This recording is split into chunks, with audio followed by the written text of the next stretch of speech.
मैं क्या कहना चाहता हूँ कि देखो, मैं आज नरेटर वाक्य बनाने जा रहा हूँ। तो नरेटर स्पीच दो प्रकार की होती है। यदि वीडियो अच्छी लगे तो लाइक और सब्सक्राइब कर देना। और मैं पीछे के मतलब कि मैंने और भी प्रयोग पढ़ाए हुए हैं जो कि मैंने पीछे डाल रखे हैं। प्लेलिस्ट बाय प्लेलिस्ट आप जाके देख सकते हो। प्लेलिस्ट में टेंस अलग डले हुए हैं, मैथ अलग डलेगी, और जैसे क्लास 8 की मैथ है, क्लास 9 की, क्लास 10, 11, 12 सबकी मैथ डालते हैं। तो आप प्ले लिस्ट में जाकर देख सकते हो, ठीक है। और वीडियो अच्छी लगे तो लाइक और सब्सक्राइब जरूर करना। इसके बाद नरेशन। नरेशन क्या कहलाता है? देखो, नरेशन स्पीच दो प्रकार की होती है। कौन कौन सी होती है? देखो, एक तो होता है डायरेक्ट स्पीच जो कि प्रत्यक्ष रूप, मतलब कि तुम्हें पता होगा, ठीक। इसके बाद एक तो होती है इनडायरेक्ट, मतलब कि बात तो करेगा लेकिन तुम्हें समझ में नहीं आएगी कौन सी बात कर रही है, मतलब गोल गोल घुमा के बात नहीं करने लगती है। तो बे इनडायरेक्ट का कहलाता है, ठीक है। तो इस स्पीच में कैसी बात करेंगे, डायरेक्ट को इनडायरेक्ट में कैसे? तो पहले अपन को इनकी डेफिनेशन आने चाहिए कि डायरेक्ट स्पीच क्या कहलाती है और इनडायरेक्ट क्या कहलाती है। तो देखो, डायरेक्ट स्पीच इस स्पीच के वाक्य प्रथम वाक्य प्रेजेंट या पास्ट में हो सकते हैं। मतलब कि पहला जो वाक्य होगा, जैसे इसके इस प्रकार के वाक्य होते हैं, जी क्या में है? डायरेक्ट में है, ठीक। तो डायरेक्ट स्पीच में है तो प्रथम वाक्य क्या हो सकता है? पास्ट में या फिर प्रेजेंट में हो सकता है, ठीक है। इसके बाद आगे क्या कह रहा है? आगे है कि एवं दूसरा वाक्य सदा ही हमेशा क्या में रखेगा? इन्वर्टेड कोमा में रखेगा, मतलब इसी चिन्ह के अंदर रखा जाएगा। ऐसे चिन्ह के अंदर रखा जाता है, मतलब इसके अंदर ही रखा जाएगा। देखो, वाक्य के लिए इसी चिन्ह के अंदर रखा गया है। यहाँ से जो स्टार्टिंग है यहाँ खत्म कर दिया, ठीक। दूसरा देखो तो यहाँ से लेके यहाँ तक खत्म। तीसरा यहाँ से लेके यहाँ खत्म, मतलब कि हर एक, मतलब कि पहला वाक्य क्या में रहेगा? प्रेजेंट या पास्ट में रह सकता है, और दूसरा वाक्य जो है वो क्या में रहेगा? इन्वर्टेड कोमा के अंदर रहेगा, ठीक है। इसके बाद जैसे इसने दिया है राम सेड वो inverted coma, I am going now, मैं अब जा रहा हूँ, ठीक है। तो ये तुम्हारा क्या है? डायरेक्ट का है। अब इनडायरेक्ट समझो, इनडायरेक्ट क्या कहलाता है? डायरेक्ट तो तुम्हें समझ में आ गया, डायरेक्ट का वाक्य किस प्रकार का होता है। अब इनडायरेक्ट का समझो। इनडायरेक्ट क्या कहता है? इनडायरेक्ट स्पीच किसी के कहे शब्दों में परिवर्तन करके लिखना या कहना ही क्या कहलाता है? इनडायरेक्ट स्पीच कहलाती है। मतलब कि जो शब्द उसने कहे हैं उसी को तुम गोल गोल घुमा के कह दो, ठीक, तो उसी को क्या कहते हैं? इनडायरेक्ट स्पीच कहते हैं। जैसे इसी का मैंने इनडायरेक्ट बनाया, तो राम सेड। इसके बाद इन्वर्टेड कॉमा को हटाकर अपन को क्या लगाना है?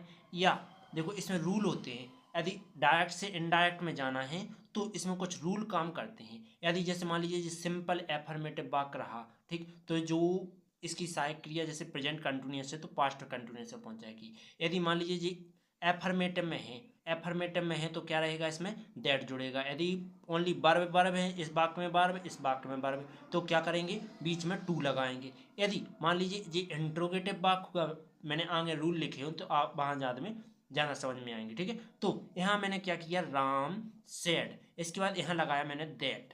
फिर राम की आई की जगह तुम ही लगा सकते हो, ठीक है। मतलब कि करता तो वही रहना है, हमें दूसरा वाक्य उठाया होगा तो यहाँ मैंने आई ले लिया, ठीक है। नहीं, ये नहीं, मैंने ये चेंज किया है। तो इसके बाद ये प्रेजेंट कंटिन्यूअस है तो काय में पहुंच जाएगा? पास्ट कंटिन्यूअस में। इसके बाद गोइंग, नाउ की जगह देम आता है हमेशा। नाउ की जगह देम आता है जब डायरेक्ट को इनडायरेक्ट में ले जाते हैं। तो रूल समझो, रूल क्या है? रूल तो हमें आगे बता रहे हैं। तो रूल है, रूल ही वेरी मोस्ट है। रूल नहीं आते होंगे तो तुम नहीं कर पाओगे। तो रूल क्या है? देखो समझो, डायरेक्ट स्पीच को इनडायरेक्ट में बदल लेते हैं। यदि डायरेक्ट स्पीच के वाक्य इस प्रकार का रहता है तो उसी से जोड़ सकते हैं। मतलब कि यदि मान लीजिए सिंपल सेंटेंस है, मतलब जो इन्वर्टेड कॉमा है उसके अंदर क्या है? सिंपल सेंटेंस, मतलब एफर्मेटिव वाला वाक्य है तो उसके लिए क्या में कर सकते हैं? दैट से कर सकते हैं। मतलब इसके लिए क्या करेंगे? दैट जोड़ेंगे, ठीक है। बीच में मतलब दो वाक्यों के बीच में आना है तो कुछ ना कुछ तो लेना पड़ेगा, दैट आएगा। यदि मान लीजिए ओनली वर्ब है, दोनों में इस साइड वर्ब है इस साइड वर्ब है, दोनों में वर्ब है, तो किससे जोड़ेगा? टू से जोड़ेगा। इसके बाद आगे क्वेश्चन सेंटेंस, मतलब कि प्रश्नवाचक सेंटेंस है तो क्या करेंगे? प्रश्नवाचक सेंटेंस रहेगा तो अपन इफ से जोड़ेंगे, ठीक। उम्मीद है समझ में आया होगा। जैसे इंट्रोगेटिव रहा या डब्ल्यू एच इंट्रोगेटिव रहा तो इफ से वाक्य जोड़ेंगे। इसके बाद जैसे कि मैंने बताया है कि देखो इफ से कैसे जोड़ेंगे, मैंने लिखा आई सेड टू यू, मैं तुम्हें सेड दिखाओ, ठीक है, या मैं सेड रहूँगा। फिर क्या कर रहा है, आर यू, क्या तुम, डूइंग कर रहे हो, योर वर्क, तुम क्या तुम तुम्हारा वर्क कर रहे हो, मतलब अपना वर्क कर रहे हो, ठीक। तो जो क्या में इंटेरोगेटिव में, प्रश्नवाचक में, प्रश्नवाचक में क्या रहेगा, क्वेश्चनवाचक चिन्ह में रहेगा तो इफ आएगा बीच में, ठीक है। इफ आएगा तो देखो I said to you, if. इसके बाद देखो जी चला जाएगा एफर्मेटिव में, लेकिन जी क्या करेगा कि एफर्मेटिव में तो जाएगा लेकिन ये प्रेजेंट कंटिन्यूस है इसलिए पास्ट परफेक्ट में जाएगा, सॉरी पास्ट कंटिन्यूस में जाएगा। तो पास्ट कंटिन्यूस में क्या आ गई, बेयर डूइंग योर वर्क। उम्मीद है समझ में आया होगा। यदि या स्पीच तुम लिखते जा रहे होगे तो तुम्हें समझ में आएगा बाद में, पर अभी उतना ज़्यादा नहीं आ रहा होगा अभी, क्योंकि हम तुम्हें रूल बता रहे हैं, रूल बताने के पश्चात फिर कराएंगे तो तुम्हें समझ में आएंगे। देखो फिर क्या कर रहा है, यदि डायरेक्ट स्पीच के सेंटेंस को वाक्य इस प्रकार हो, मतलब डायरेक्ट स्पीच के वाक्य यदि इस प्रकार के रहते हैं तो उन्हें क्या में बदल देते हैं, ऐसे बदल देते हैं। जैसे सिंपल सेंटेंस, सिंपल सेंटेंस को सिंपल प्रेजेंट हो तो सिंपल पास्ट में पहुंचा देते हैं। इसके बाद मान लीजिए क्या रहे कि जैसे सिंपल प्रेजेंट कंटिन्यूअस रहे तो पास्ट कंटिन्यूअस में जाएगा, प्रेजेंट परफेक्ट रहे तो पास्ट परफेक्ट में, यदि सिंपल पास्ट में रहे मतलब प्रेजेंट पास्ट इंडिफिनिट में रहे तो पास्ट परफेक्ट में। इसके बाद पास्ट कंटिन्यूअस में रहे तो पास्ट परफेक्ट कंटिन्यूअस में। इसके बाद और आगे भी है, क्या कहता है कि यदि फ्यूचर टेंस में रहा तो फ्यूचर परफेक्ट में जाएगा। यदि अब तीसरा रूल है, यदि डायरेक्ट स्पीच के सेंटेंस में यह हो तो यह लिखते हैं, मतलब कि देखो यदि डायरेक्ट में तुम्हें जे दिए गए हैं तो इस अपन इनडायरेक्ट में लिखने से पहले इन्हें ऐसा लिखेंगे। यदि दिस दिया होगा तो दैट लिखेंगे, दीज दिया गया होगा दोज लिखेंगे, इसके बाद नाव दिया होगा तो देम लिखेंगे। अपन ने अभी पीछे किया था, देखो पीछे वाले वाक्य में देखो यहाँ नाव था तो अपन ने क्या लिखा था, देम लिखा था, ठीक। तो इसी प्रकार करेंगे, ठीक है। तो नाउ होगा तो क्या आएगा, देन आएगा, टुडे होगा तो दैट डे आएगा, yesterday previous day, tonight तो दैट नाइट, टुमारो तो द नेक्स्ट डे।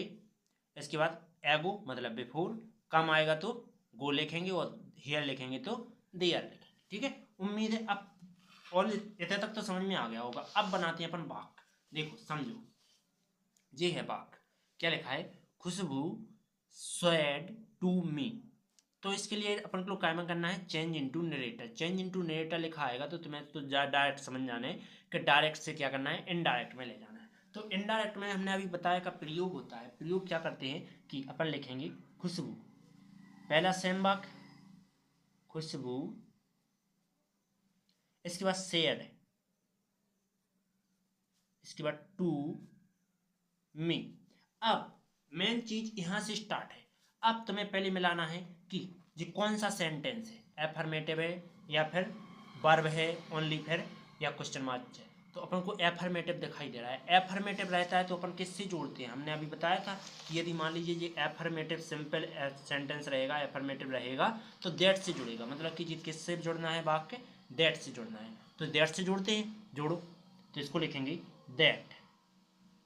इसके बाद फिर आई जाऊँ कहता, इसके बाद जो प्रेजेंट कंटिन्यूअस का, प्रेजेंट कंटिन्यूअस का है तो अभी हमने बताया था कि प्रेजेंट कंटिन्यूअस के जो वाक्य होते हैं प्रेजेंट कंटिन्यूअस के होते हैं तो प्रेजेंट कंटिन्यूअस को पास्ट कंटिन्यूअस में ले जाते हैं। तो प्रेजेंट कंटिन्यूअस का है तो अपन क्या करेंगे, इसको पास्ट कंटिन्यूअस, मतलब कि आई इतने बियर आ जाएगा। इसके बाद ओपनिंग, ठीक, ओपनिंग, इसके बाद द डोर, द डोर। उम्मीद है समझ में आया होगा। अब दूसरा करते हैं, जैसे क्या कह रहा है, the police told the culprit, तो the police told the culprit, ठीक। अब जो क्या में देखो एफर्मेटिव में है और प्रेजेंट कंटिन्यूअस आर लगो तो प्रेजेंट कंटिन्यूअस की क्या में है, एफर्मेटिव में है, तो इसको क्या करेंगे अपन दैट से जोड़ेंगे, दैट, दैट फिर लिखेंगे यू। इसके बाद देखो कंटिन्यूअस का है तो अपन पास्ट कंटिन्यूअस में ले जाएंगे, तो पास्ट कंटिन्यूअस में ले जाने के लिए क्या करेंगे अपन, यहाँ क्या कर देंगे, यहाँ बेयर लिख देंगे, ठीक है, बेयर, क्योंकि बहुवचन करता है तो बेयर लगता है, पनिश्ड, पनिश्ड लिखा है तो अपन इसमें पनिश कर देंगे, PUNISHING, punishing for theft. Okay, उम्मीद है समझ में आया होगा। आगे चलते हैं, इसी प्रकार का अगला वाक्य दिया है देखो। तो इसमें क्या कह रहा है कि आप देखो मौका समझा रहा है, तुमने रूल लिखे होंगे तो बताते जाएंगे। आई, इसके बाद सेड लिखेंगे, आई सेड। इसके बाद देखो जी, यहाँ से लेके यहाँ तक का जी वाक्य काय का है, हैव लघु मतलब प्रेजेंट परफेक्ट का है। प्रेजेंट परफेक्ट तो है, इसके अलावा काय में ले जाएंगे अपन, पास्ट परफेक्ट में ले जाएंगे। प्रेजेंट परफेक्ट को पास्ट परफेक्ट में ले जाते हैं, अपन ने रूल नंबर 2 में लिखा है। ठीक है, तो यहाँ आप देखो एफर्मेटिव में है, प्रेजेंट परफेक्ट को एफर्मेटिव में है तो इसमें दैट का प्रयोग करेंगे, दैट। फिर लिखेंगे आई, इसके बाद हैड, पन वो finished, FINISHED, finished, working, on the slum. उम्मीद है समझ में आया होगा। आगे चौथा नंबर क्या कह रहा है, द प्रीटेस्ट पुजारी विश्ड टू मी। इसके बाद जो काम है देखो, मे गॉड ब्लेस यू। ठीक, तो जी देखो इंटेरोगेटिव में मे के प्रयोग में, ठीक, तो मैंने मे का भी प्रयोग पढ़ाया है, पीछे देख सकते हो आप मेरे प्ले लिस्ट में जाकर ध्यान से देखना तो ऑटोमेटिक समझ में आ जाएगा। तो इसको क्या लिखेंगे, द प्रीस्ट विश, पहला वाक्य तो जो को तो रहने देना, कोई छेड़खानी नहीं करनी, टू मी।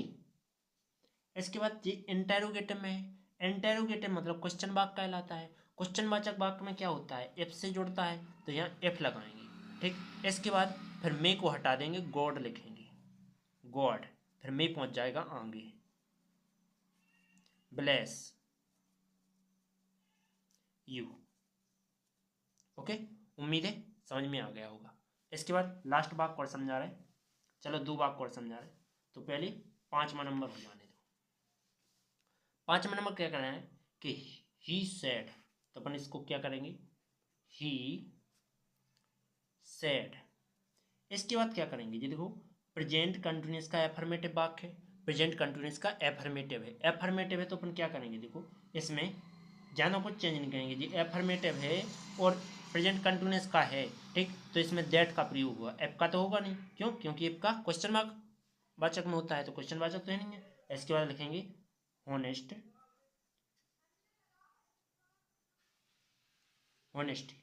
इसके बाद इसको क्या लिखेंगे, बाज लिखेंगे। हमने रूल नंबर 2 में लिखाया है कि प्रेजेंट कंटिन्यूअस में तो क्या में कब चला जाता है, प्रेजेंट, वो पास्ट कंटिन्यूअस में पहुंच जाता है तो बाज आ जाएगा। इसके बाद द बेस्ट पब्लिक,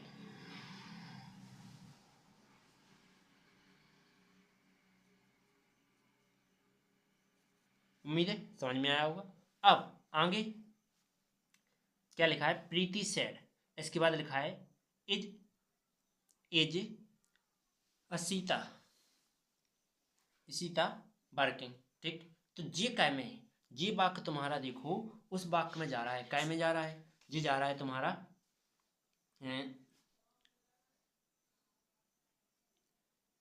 जाना कुछ नहीं है, ये जा रहा है तुम्हारा देखो उसमें जाता है ये, सॉरी, अरे देखो समझो डायरेक्ट क्या कहेंगे, प्रीति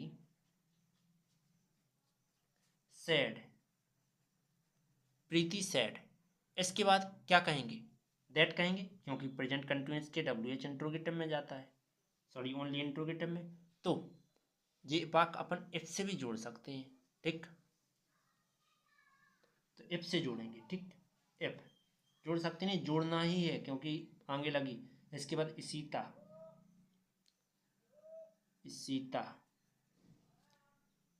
इज था तो प्रेजेंट कंटिन्यूअस था, अब पास्ट कंटिन्यूअस में मतलब बाज, फिर वर्किंग, WORKING। उम्मीद है समझ में आ गया होगा। अब चलते हैं अगले टॉपिक पर। तो अब हम ए अंदा का आर्टिकल पढ़ाते हैं तुम्हें। ठीक, वीडियो अच्छी लगी तो लाइक और सब्सक्राइब कीजिए, और मैं डेली ऐसी ही वीडियो डालता रहूँगा, आप मेरी वीडियो प्ले लिस्ट पर जाकर देख सकते हो। ठीक है।